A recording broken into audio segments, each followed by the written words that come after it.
it'd be nice to be heard and seen. I could say to myself and just play that it's all a dream. From that knock on the door came a crack in the sky. When it didn't, you stared and took hold of my soul and mind. In record time, in you I see the fantasy ahead of me that's telling me what to do. Your plea, yeah, it's scaring me but daring me to change all that's me. It seems for me there's clearly no escaping reality of what I need, but I don't know what to do. Oh, what to do. Oh, what to do.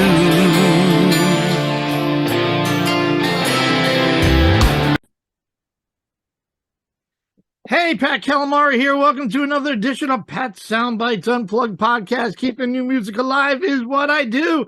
And I always do this wrong. I got this Zoom stuff, Joel. I got this cat with me, returning guest. Honored to have one of the hardest working musicians in the business. I mean, the resume tops the charts. Forget about the albums and the records. I mean, where do we begin? Rock of Ages, Night Ranger, Whitesnake, TSO, Iconic. I wrote them all down, Joel, somewhere here. The Legend Share, Monsters of Rock Cruise. I love VHF. We got to talk about that. I got to talk about that. And of course, the acoustic show with Brandon Gibbs. And I'm sure I'm missing the supergroup JOEL HOEKSTRA'S 13. And I'm sure I'm missing a few, like maybe Rock and Roll Fantasy Camp. If you're lucky, maybe you can do a couple of lessons for you online. I don't know. The amazing JOEL HOEKSTRA joining us tonight. Joel, how are you? You're looking great, my friend. I'm doing great. Thank you so much for taking the time out. Oh, absolutely, man. I love the album. Joel, along with Frontiers, I got to show love for Serafino and company, have announced the upcoming third release for his solo project, JOEL HOEKSTRA'S 13, titled Crash of Life. I'm blocking the artwork here. We'll talk about that too if we get a minute. Officially comes out June 16th. A great melodic JOEL HOEKSTRA rock album. Go get it today. Go to Frontiers and check that out. We're going to chat about that. Congratulations, my friend. Like I said, I love the album. I kind of thought you stuck to your hard rock, classic rock roots. It brought me back to Dying to Live more than Running Games. So I'm going to start with Joe. What was your primary goal with this killer album? And I'll get to the second question later. Were you trying to stay? I mean, you got Vinny, you got Tony, you had Derek, obviously Jeff Scott Soto, everybody except for your lead singer in this record. What was your primary goal in trying to, when you were making this record? Well, same as usual, just release a great rock record, of songs that represent my influences. I think, the initial sound of this project was kind of defined as Dio-ish at its heaviest and Foreigner-ish at its lightest. And I think you're right in that it's like Dying to Live and that it's maybe a bit more diverse. Running Games, I think the songs were a little bit more like they all kind of shared a common bond in the sound. And with this one, I would say there's a lot of my influences are present. So thank you to Frontiers for giving me artistic freedom to go ahead and, express that. So I'd say while still the core sound, that middle ground is kind of that Dio-ish kind of thing. I'd say that there's influences on this record from, say Zeppelin pokes its head through, AC/DC pokes its head through at times, maybe in that melodic rock world, let's say, Dokken or Queensryche and come poking through at times. And I definitely in the ballad world, that's a difficult one for me to describe where it comes from. But that my ballad stuff has always kind of had a little bit of that Journey foreigner kind of vibe, and some of the heavier stuff goes, I'd say even influenced by Megadeth or Metallica riff wise at times on this record. So it's a diverse sounding record and interesting one to promote when it comes to choosing singles, because you go, well, I mean, I'd say that this is an album where I didn't necessarily shoot for like poppy singles as much. I just went for like good rock songs, and I feel like I've achieved that where like literally every song on it is kind of like, yeah, that's a cool tune. I would say that unlike Dying to Live and Running Games, it's not as obvious like that should be the single. Those kind of had those melodic tunes like Until I Left You or Hard to Say Goodbye that were like, oh, those are the singles. This one I just kind of went with like, rock and roll, man. Yeah, no doubt about it. I mean, yeah, I drove you crazy. I think I played Scream and Die Until I Left You forever. It was like, I'm like, Joel, you gotta go on tour, and yeah, I gotta go on the Monsters of Rock cruise is what I gotta do. What would they say? So, were you looking to explore a new singer? I mean, Russell Allen, and I know I just with Jeff Scott Soto down the city a few weeks ago with Jason Bueller when he does his little acoustic thing. Were you looking for something different, or Frontiers recommended this Girish? I'm going to screw his last name up.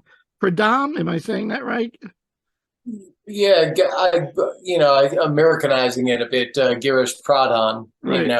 But I would say, yeah, I think, between Russell's schedule, like, how long it took really for him to do Running Games. And, Russ is somebody that wants to be in a band if he's going to support it, like video wise and things like that. And so, in expressing some of that to Frontiers and how we can move this forward, they kind of suggested Girish. And with his band, he's fantastic, but a little bit more of the screaming, kind of almost early Skid Row vibe, So I just kind of sent him some stuff, and as it went, I realized that he can really do it all. He's a real chameleon, and really knocked everything out of the park as far as what is required on one of these albums, which is a little bit more just about like singing the songs. It's not necessarily about screaming so much. So, the model had always been that Ronnie James Dio to like Lou Gramm or Paul Rogers, be soulful, be able to, belt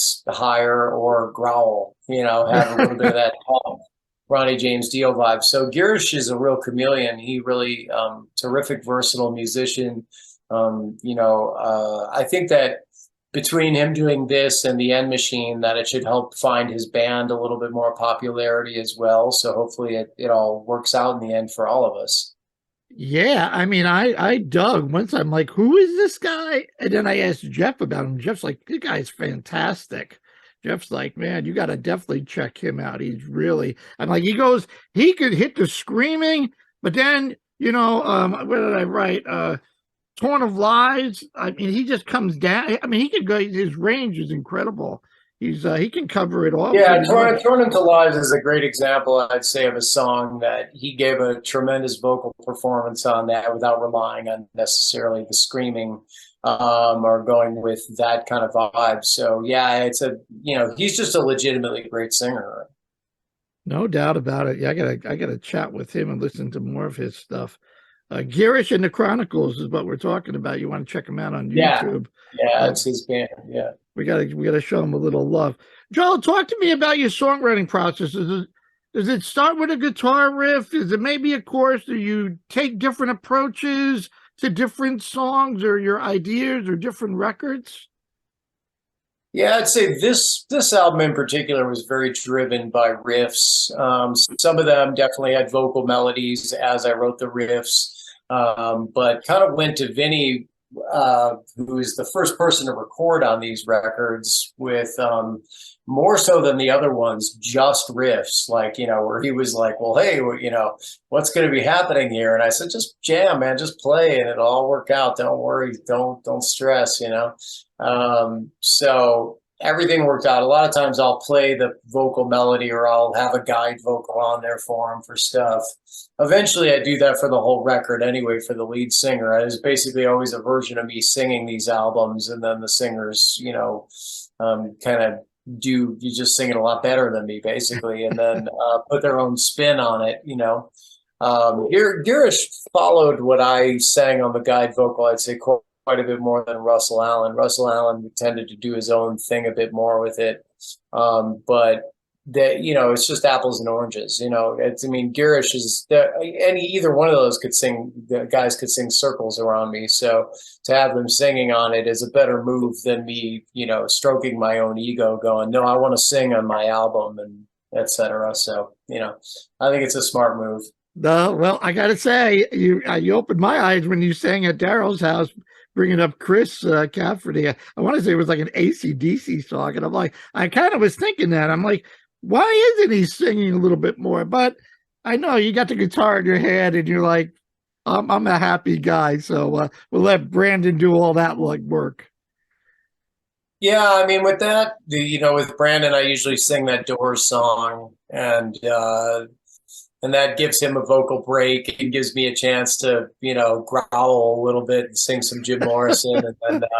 And then I tend to kind of have the screamy thing in my wheelhouse a bit to be able to do the AC/DC and even, my own little version of Zeppelin at times. But as far as that middle ground of me being legitimately a great singer, I don't know that it really exists. I'm kind of like, okay. I sing backgrounds in the bands I'm in, and I love doing that and being a part of the background vocals. But I don't really see myself as being a lead singer.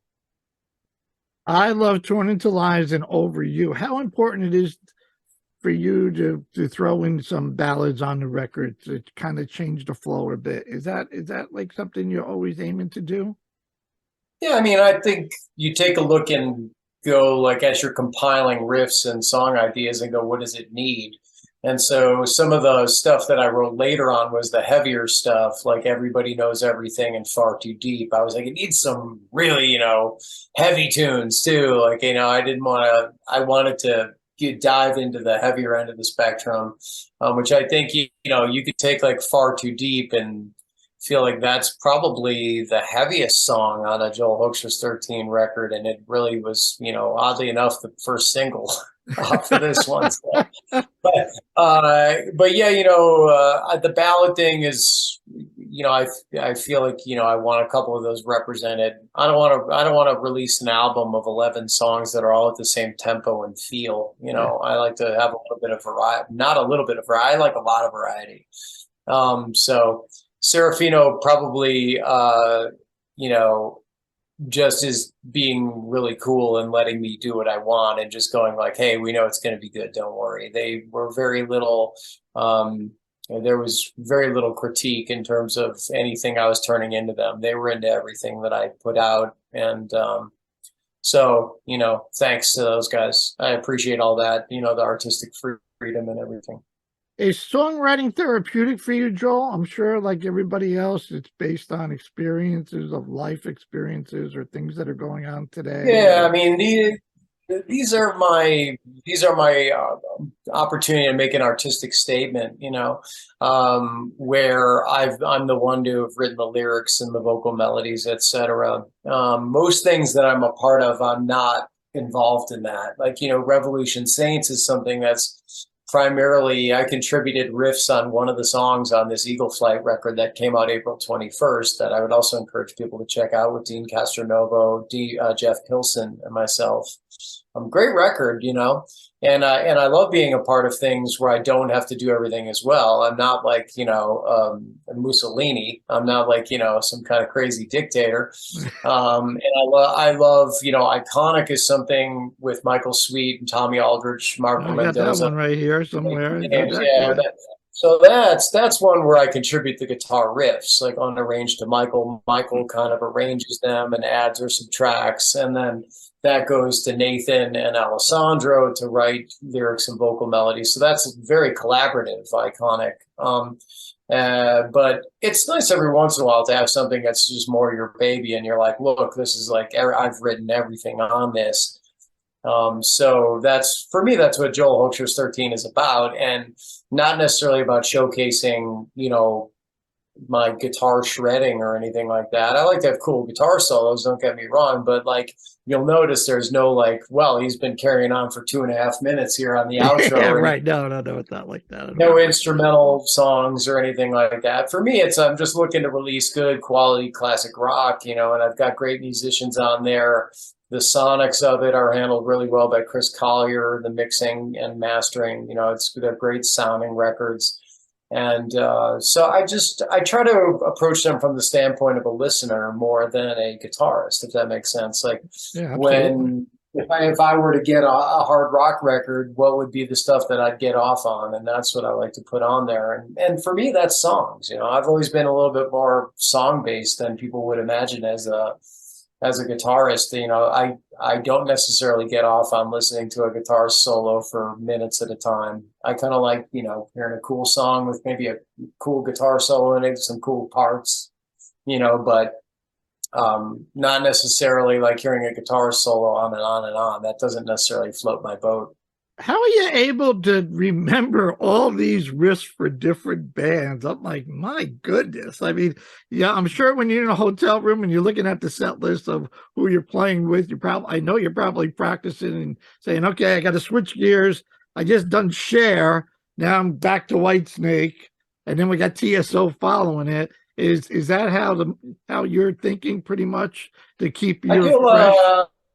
I up the calendar, and I like what date realistically I got to start prepping for certain gigs and add that into my daily routine. You know, there's always some kind of daily plan as far as like what I'm going to be working on musically. And so, yeah, it starts to factor itself in there, you know, as things approach. So, yeah, it's a lot of prep work. I'm usually somebody that does a lot of homework. I don't go in and just wing it. I usually like to be the guy who's done the most homework of everybody, hopefully. And that's why you're probably one of the biggest guys in demand. Your adaptability and you really care. Your work ethic, as I mentioned before, it obviously shows. You've released instrumental albums, but I wanted to talk about VHF in a minute. But besides not having lyrics, Joel, what's the determining factor that makes a song an instrumental? I mean, yeah, if you're going to write an instrumental album, I get all that. But have you ever like wrote something like maybe for Crash of Life and said, doesn't fit really, you know, I'll save that for another day. How does that fit in?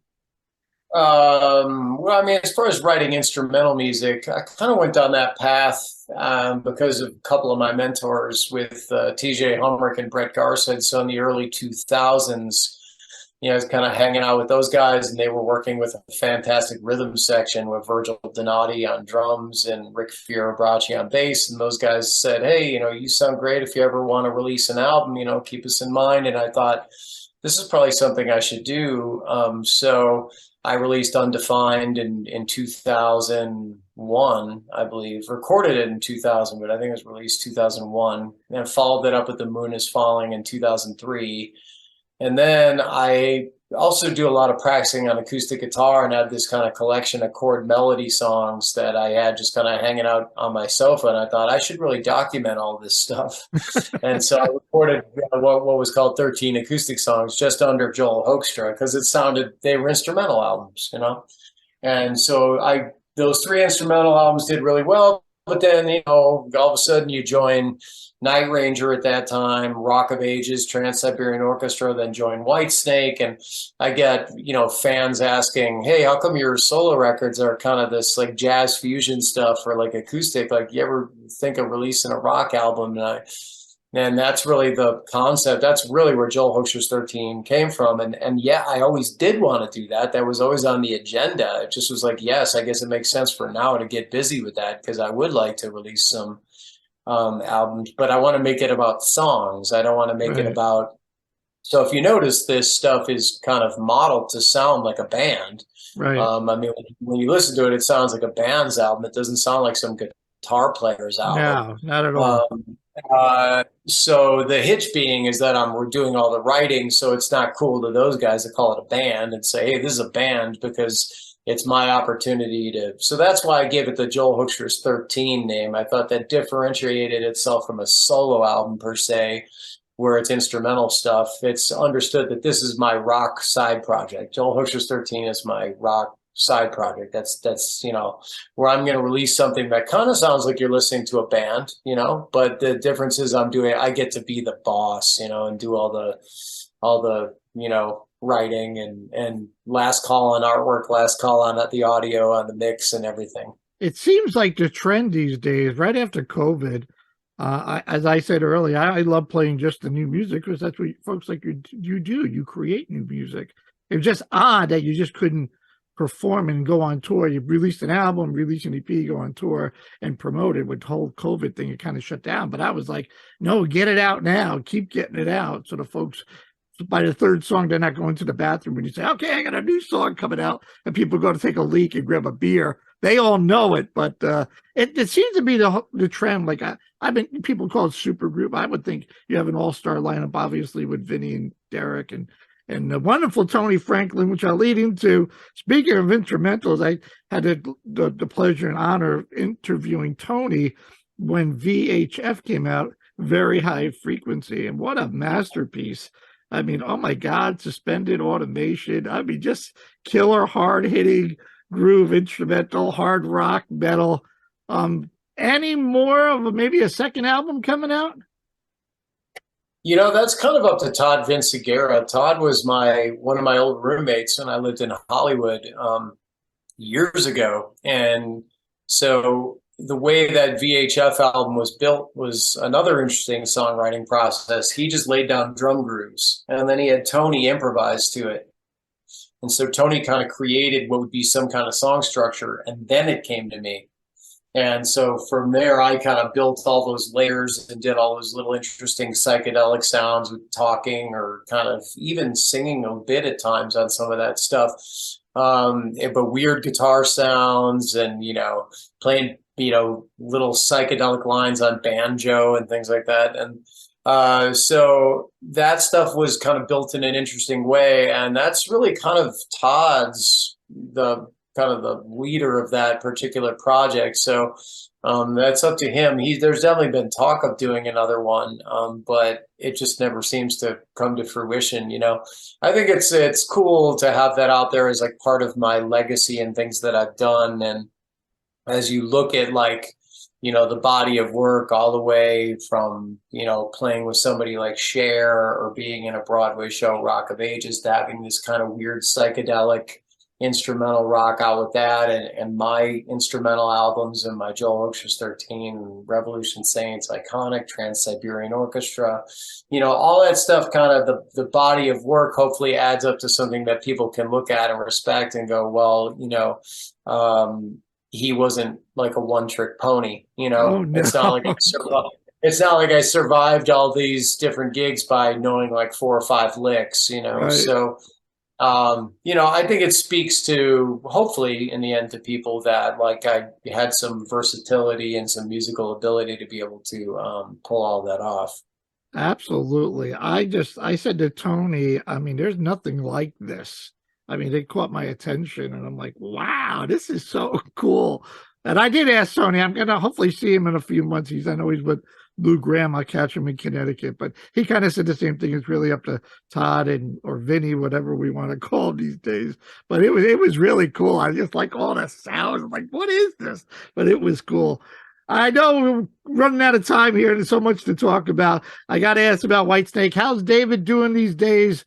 It kind of scared us all with the farewell thing. And then obviously his health is number one, and everybody understands that. Yeah, I mean, I think he's in good health and good spirits. And, I don't really have any insight in terms of any kind of scoop for anybody. Obviously, my comment is always like, that's obviously always going to be up to David, whether or not he would want to get back out and play again, or whether he just wants to, Look, the bottom line with that is like whatever David wants to do, I'm there.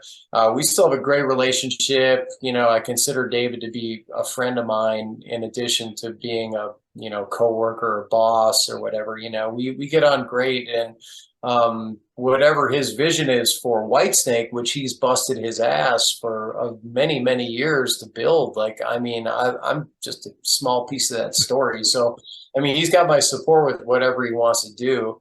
And if he says he doesn't want to get back out and play, then obviously I'd be a bit sad, but I would fully support that. He's earned the right to do what he wants to do at this point in time. I think everybody should respect that. David's had an amazing career. I mean, what more could somebody expect out of the music business than what David's achieved? I mean, he's done that's a remarkable career. So, whatever he's got in mind for Whitesnake, I'm there. He's got my support. We'd like to see him do one more round or a couple shows here or there. I love his sense of humor on Twitter. It's like, what is this? Is this David really? On the stuff that he puts on here is pretty funny. Well, he's so regal sounding, and with his voice and whatnot, that I think people expect him to be more serious. But David's quite often very much about the laughs. He's a real entertaining guy, very, very fun to hang out with, and we have a blast. And he's got a terrific sense of humor. Yeah, if you follow him on Twitter, that's where you kind of realize, oh gosh, he's a lot about the laughs, isn't he? Well, he's really that way in person as well.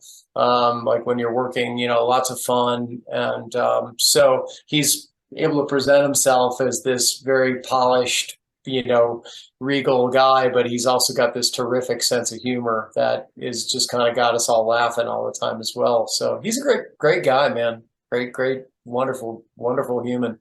We wish him the best. I love Flesh and Blood. I think I told you, Shut Up and Kiss Me, Hey You, some of the songs I played. Good to See You Again. I thought it was a great opening song. Like, you guys take the stage and you bang that thing out. It's like, so we hope to see David back on the road.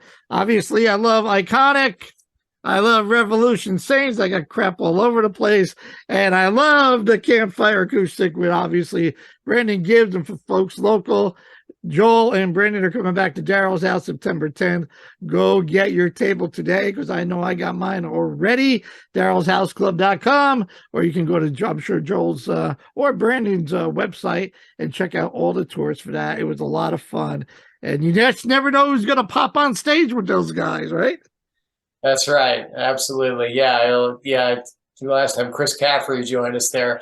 Well, the amazing thing about playing with Brandon is this just started out as something that we would do periodically for fun when neither of us had anything else. And then this year it actually started to evolve into like something that we did a lot of, and even just did a 2-week tour of the UK and Ireland as well. So, some talk of doing Europe and maybe looking at trying to do Japan. And so suddenly this fun little acoustic gig has like gotten a lot of momentum, and people are still really getting behind it. I think they recognize the beauty of those intimate shows really draw the diehard fans, and it gives me an opportunity to connect with the people that actually care about like what it is I'm doing. Where you go to a huge TSO show, there's a fair, percentage of people who probably don't know what my name is when they're leaving. Or don't underestimate yourself. I mean, the casual fan. Well, I mean, you're somebody who's one of the diehards. So anyway, it's great to do those gigs because it gives you the opportunity to connect with those people. Yeah, it's such a cool. Like I said, I just hung out with Jeff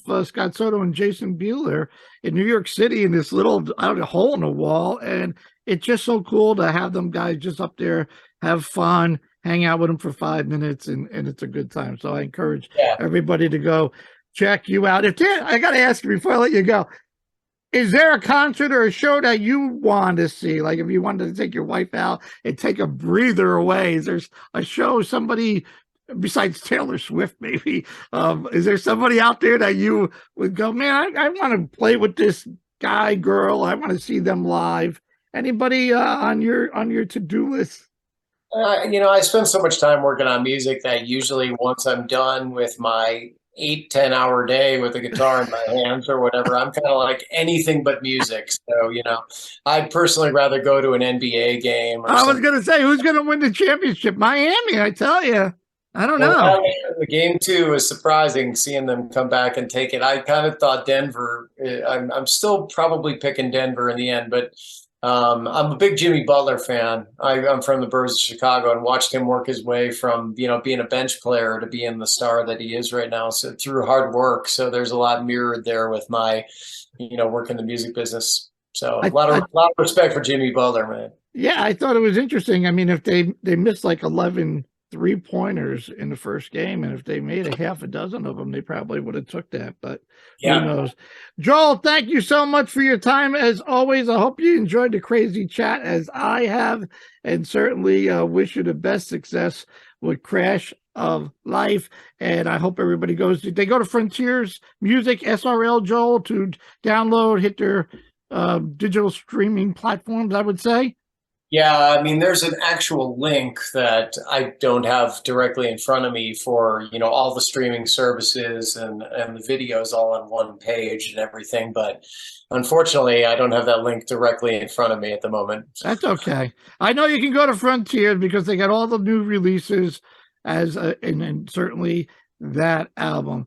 Joel, thank you so much. Much success. And I can't wait to see you at Daryl's again so we can do it again. Looking forward to it, brother. Thank you for your time. You got it, Joel. Thank you, buddy. Be safe and well. You too, buddy. Bye-bye. Bye.